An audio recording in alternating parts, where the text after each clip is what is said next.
Jennifer. Why doesn't that feather look pleasant? Fasten your taste buds, For gastronomic ride, cause us two fat ladies are itching to get into your kitchen.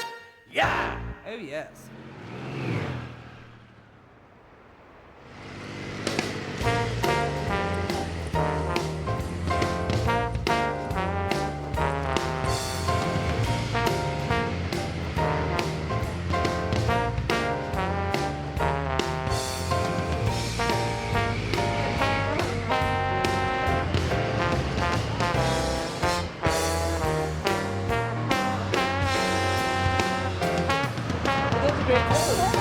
I think you better stop, Jennifer. I will stop. Good morning. Good morning. We're the two fat ladies for the officers' mess. Officers' mess? We've come from London. London. Yes. We are going to officers' mess. Yes, we're going to cook for them. Good for. All right. I have to check your motorbike first, then you can go now. Do, please. Thank you. Well, I wonder what you'll find. The odd clove of garlic or that lemon we lost last week or... Nothing much, Hello? Terrible if you found something. Where's your ID? I don't have an ID. I'm just Any me. Oh. Do you have it? Do you have anything? Well, hang on, I got this. That what you want? Pass. Yeah. Okay. That's Okay, all thank right. you. You can go now. Thank you so much. Thank you. Thank you very much. Just as well I had that old library card, wouldn't it? Do not stop here. The guard room. The guard room. Aha. Look, there's somebody. Hello. Good morning, ladies. Welcome to Church Crookham. Good morning. You're Captain Johnson. That's right. Oh, that's great. Now, were you in Hong Kong? I was. I had a nephew there in the Gurkhas called Sean Patterson. Yes. I Did you did know that. him? Yes, I did. You Yes. did. He's gone off to Kenya now. Good Did Lord, you- Jennifer, I didn't know you were a regimental family. Oh, no, just a nephew. All right. Well, anyway, we're delighted you've come to cook for us. Yes, indeed. Where is the cookhouse? If you follow the road up to the left, you'll find a special cookhouse behind the officers' mess. A special one. Very exciting. Thank you very much. And they're not here again. Oh! Ah, good heavens. Right. They're coming here. It's the boys in the band. What do we do? Oh, what'll I do? Don't move, Jennifer. They'll have our heads. Do you think they'll stop?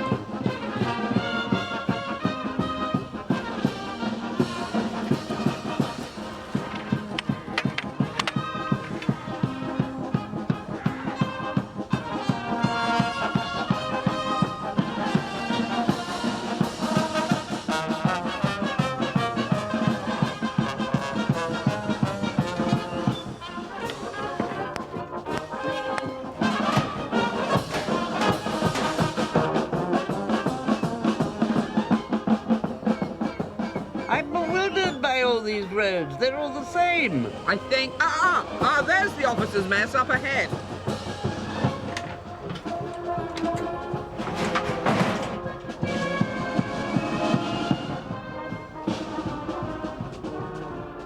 It's a tent. My God, Jennifer, it's a tent.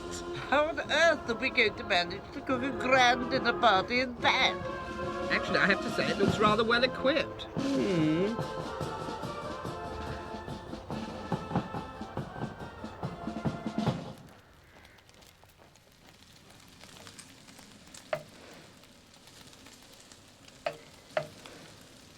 We're going to have a nice old-fashioned dish from France, coq au vin. You don't often see it nowadays, but I think it's awfully good and it has a very good flavour. It's really an old bird stewed in wine. Not that I like the word stewed. One feels it's gone on for too long. However, what I'm doing at the moment is frying little bits of bacon, streaky bacon, to extract the fat. Now, add a little more oil to augment the bacon fat. Now, we're going to fry these onions. Coq au vin is really quite a good dish for a dinner party, isn't it? Because you can keep it. You don't have to sort of be chained to the stove. So you can have it all ready beforehand. Sometimes I quite like being chained to the stove. It saves one talking to the guests one realise one shouldn't have asked. I've divided the chicken into 4. It's a proper free-range chicken because originally this dish was made with an old cock. Not an old hen, an old cock, because they had the flavour. A lot of good in an old cock, isn't there? Well, I mean, there's no use keeping one, you know, when it's past its prime. So that's why they used to make this dish. So anyway, I've got it marinating in a bottle of wine, but I've cooked the bottle of wine and reduced it by almost a half. It's in here with some bay leaves and parsley and thyme, and you marinate that overnight. You want to get as much of the liquid off as you can, because I just want them dusted in flour. I don't want them caked in flour. But the flour, when it's cooking in the pot, will thicken the sauce. Now, you see this rather sinister colour that the wine has dyed the chicken? It's rather dismal, but it's meant to look like that. Don't worry about it. Put them in with the onions until they crisp up and get brown. I remember a very curious dinner party. The Forsyth Saga was on the television. Good heavens. And there were terrific electricity cuts in London. And you never knew when they were coming. And they came, and I had to do a whole dinner party by candlelight. Mm. And it all looked terribly pretty because the pudding was going to be, you know, those flaming pancakes, crêpe Suzette. Ah, And flaming pancakes. And I had candles all over the kitchen. How It lovely. was rather exciting, I thought. Yes, I gather the sort of population went up quite dramatically during that period. These are very nearly browned all over. I've got brandy in here, which I'm going to heat up a bit because I want to set it on fire before I pour it over the chicken. And that will give a very nice caramelized taste as well as the flavour of the cognac.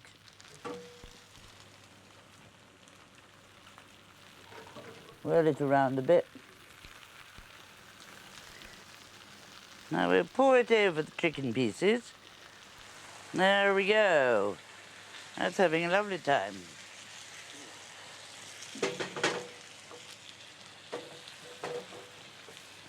Keep it swirling so that the fire continues as long as possible to burn the alcohol off and just leave the flavour. That's all right. Now, it must cook for its first part, so we'll put them into a so-called casserole. This is what the army uses, a casserole. You're not getting anything pretty on this one. This sort of tent is to take into the jungle and hide from the enemy and have a damn good meal. I suppose of kangaroo or something, or snakes. Not kangaroo in the jungle. Snakes. Snakes. Wildcat, or something like that. And we'll pour all that lovely juice in. There's still quite a lot of rather delicious things sticking, so we'll pour in the marinade. Then we'll add some garlic to the chicken, because we must always have garlic in a good old peasant French dish, I think. A bit of salt. Just a little for the time being. We'll check it right at the end. Now we want to pile the bacon on top. And I'll put some fresh herbs in. A bay leaf, parsley, some thyme. Pour the marinade over the whole caboose. And that's it, really. We'll now have to cook it for about an hour in the oven. And then we'll add more excitement to it later.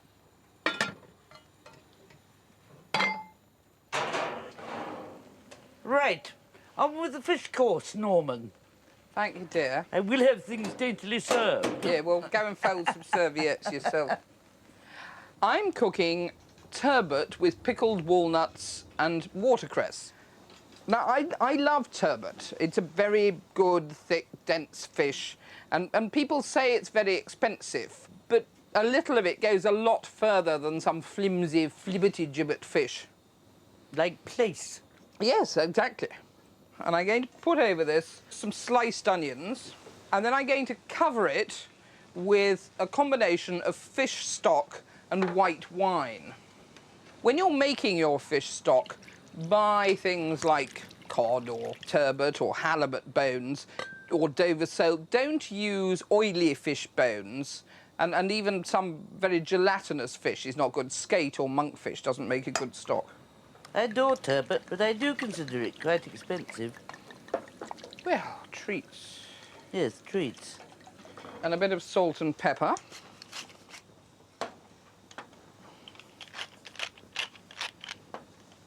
And now I'm going to poach this for 10 to 15 minutes.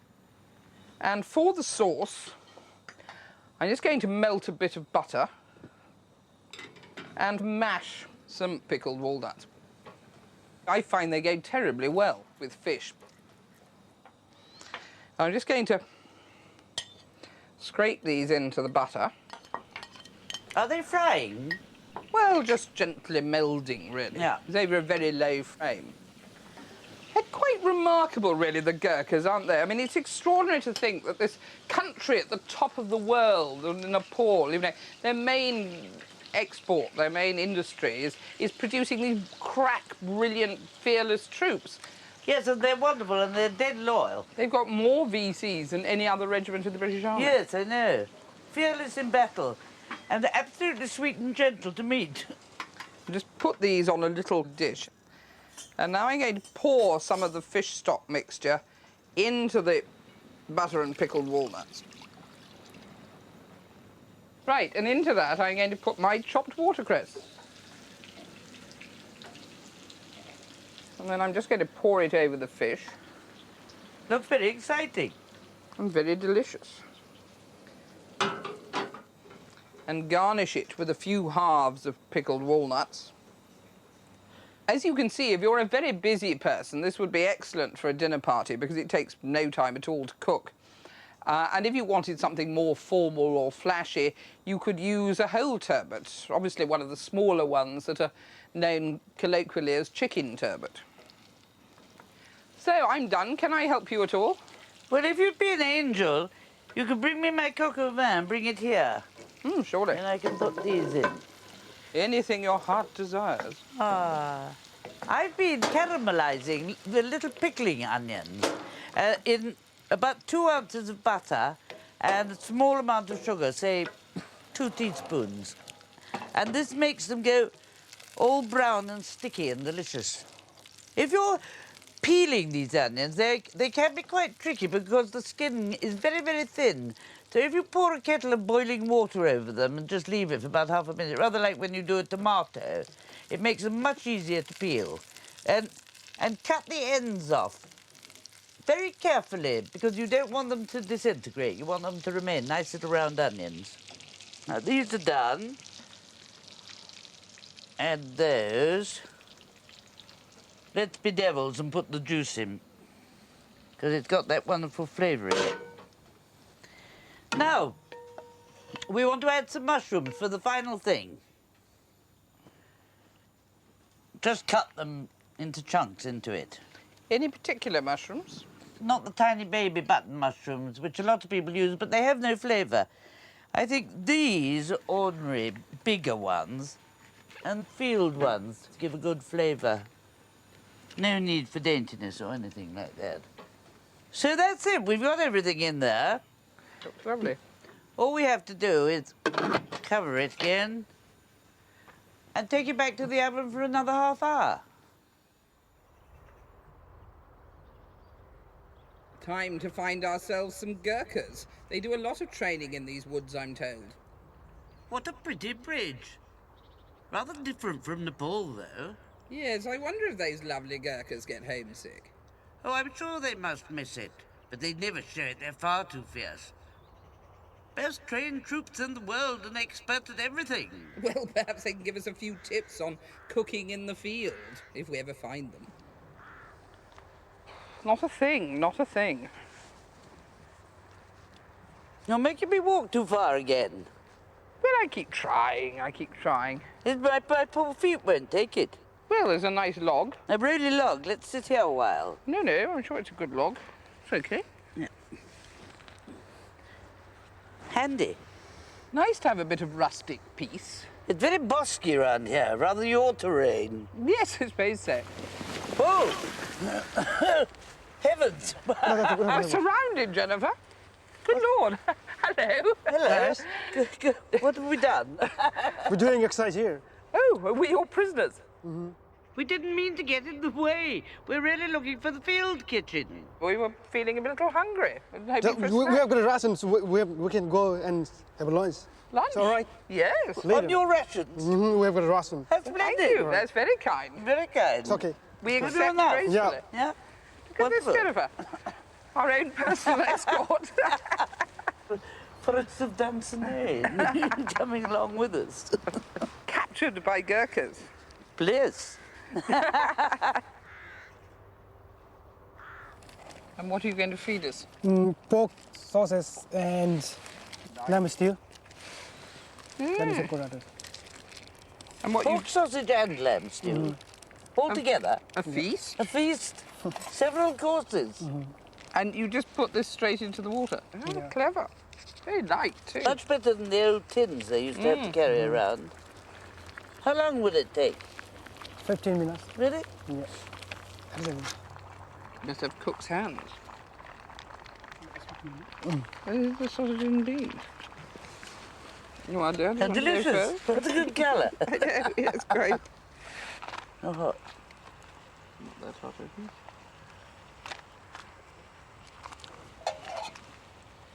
Pure British rail. This smells quite nice. Very clever. Have sausage. Not bad at all. These potatoes come out very well. Don't they? Slightly sweet. A feast in the forest. Well, it's not at all bad. Is there any pudding? Yep. What's for pudding? Sauces. Don't ask for pudding. You always want pudding. What do you expect vanilla ice cream in the middle of a forest? Well, they wouldn't put anything past myself. We've got to go off and do our own thing. I suppose we'd better. Shall I... It was extremely hospitable of you. Thank you very much. Thank you. I'll never get up. I'll give you a hand. 1, 2, 3. Right. Hops the daisy. Light as a feather. Thank you so much. Thank Thank you. you. Hoss. What? Ah. No, you spoke Carly, Jennifer.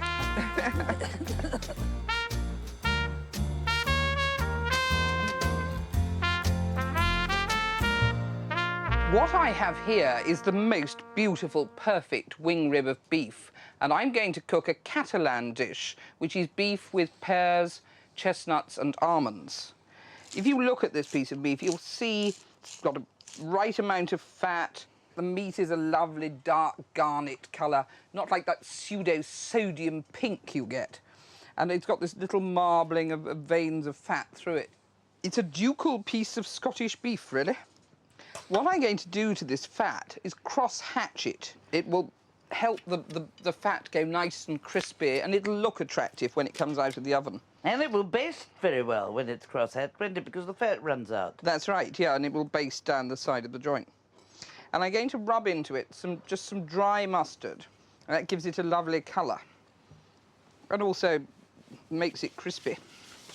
It's a glorious wing, isn't it? Isn't it It lovely? really is. And some salt and some ground pepper. I sometimes put a little Worcester sauce on the fat. Do you? Yeah.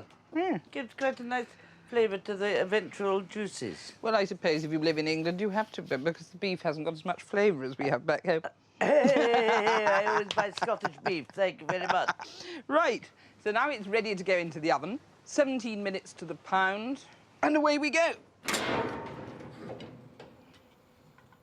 Now I'm going from the sublime, like that great piece of meat, to the ridiculous, my sweet little birds here. These are quails, and I'm going to stuff them. I've put salt and pepper outside and inside. Now we must make the stuffing. I've got here 4 tablespoonfuls only of cooked white rice, long grain. And I'm going to put in a tablespoon of pine kernels, a good big pinch of ground ginger, Oh, lovely. I love ginger. So good for you, they tell me. and these apricots which I've chopped up, the zest of an orange. Make sure it's only the zest, not the pith. The pith gives a nasty bitter taste. Save that for your pith helmet. Then add to that melted butter. And we mix it all together. And then you stuff the little creatures. Very difficult to get a wild quail nowadays. That's why you really have to flavour them a lot. And you can flavour them with anything you like. I mean, garlic, lemon. You can do them Chinesey or curry-ish. They do need a little help. But the texture of the flesh is very tender and delicious. I love dinner parties. It's my great joy. You have all your friends gathered round you and you throw lovely food at them and witty conversation. What more can one ask? They have, I mean, when the army puts on a dinner party, I mean, no holds barred. I mean, all the silver comes out and all those wonderful people in mess jackets and everything. Oh, don't, Jennifer. I feel weak at the knees. But it must have been wonderful, sort of dancing at all those. Yes, in the days when people could dance, instead of shaking their fists at each other to some dismal sound from an electric object. Now I'm going to brush their little breasts with butter. And what I've got here is a basting sauce which is made out of reduced white wine. Boil away about a third of it, and orange juice. That'll stop them sticking or burning. Now I'll put them in the oven. They won't take long, as you may well imagine. But we'll put them in originally for 10 minutes, and then we'll give them another basting. The sauce I'm going to make for this wing rib of beef is a very Catalan sauce. The Catalans are passionate about cooking with ground almonds and chestnuts and nuts generally. And what I've got in this pestle and mortar is some stale bread and some garlic. Crush it all together. And this, together with the almonds, is going to thicken the sauce. And in this pan, I've just got softening some tomatoes, which I've de-seeded and skinned and just softened in a little olive oil.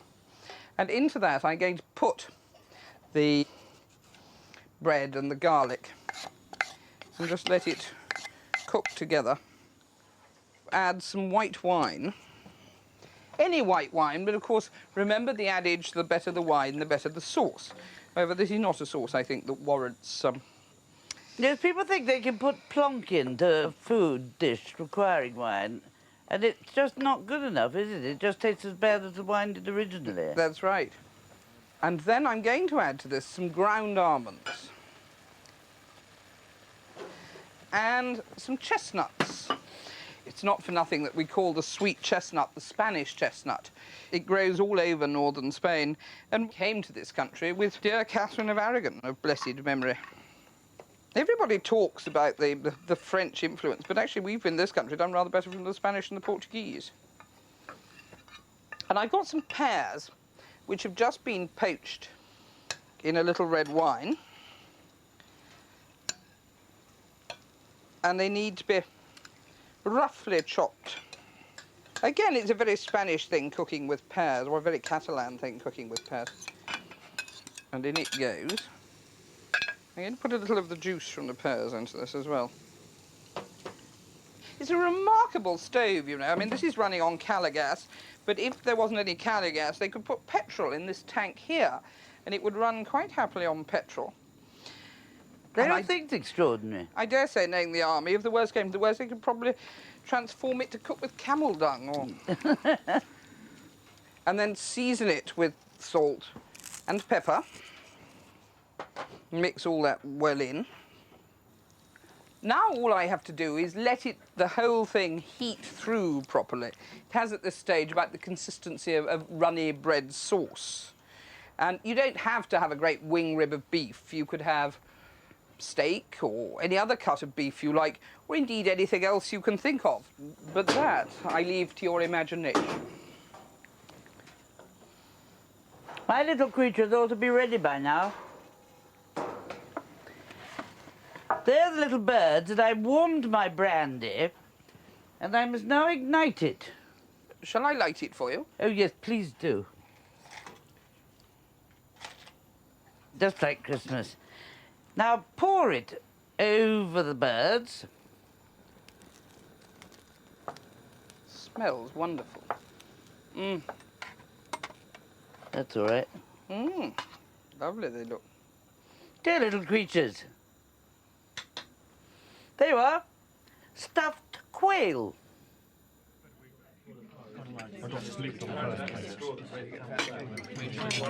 Where do GTW do theirs? Do they have a separate one?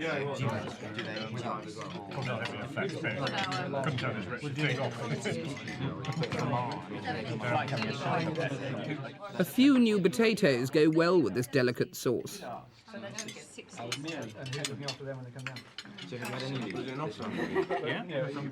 Chicken and wine, simply divine.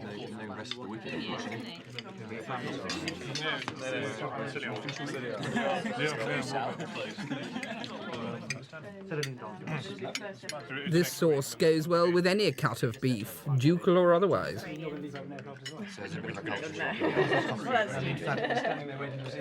Unlike Hong Kong style. Yeah,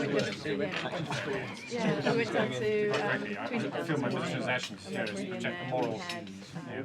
Stuffed little birds, too scrumptious for words.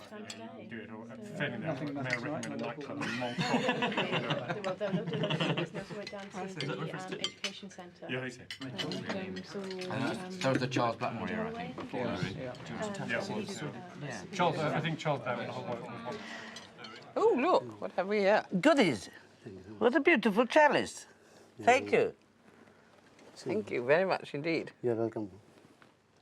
Health. Mmm. Splendid. We can get used to this, really. It's nice being in an officer's mess. Oh, it's been a very exciting day, but I'm beat. Marky, one does, exhausted as one is, get the extra adrenaline rush from all those handsome men in uniform and those beautiful young men in mess dress. Were they lovely? They looked exquisite. Charming. I like all that frogging and all the different colours. But that's because of the amalgamation of the regiment. And they're using up their uniforms. Well, they cost a fortune, those mess dresses. I know. My father's was very expensive. And there was one in bright red. He was an engineer. He was splendid, wasn't he? And lovely long legs. And there was a poor young man whose birthday it was yesterday, who had a very bad hangover, poor dear. Well, one's glad to see the best traditions of the British Army are continuing. I love all these great pictures and things. It's wonderful. It makes one want to shout, Ioga Kali! Jai Gurkha!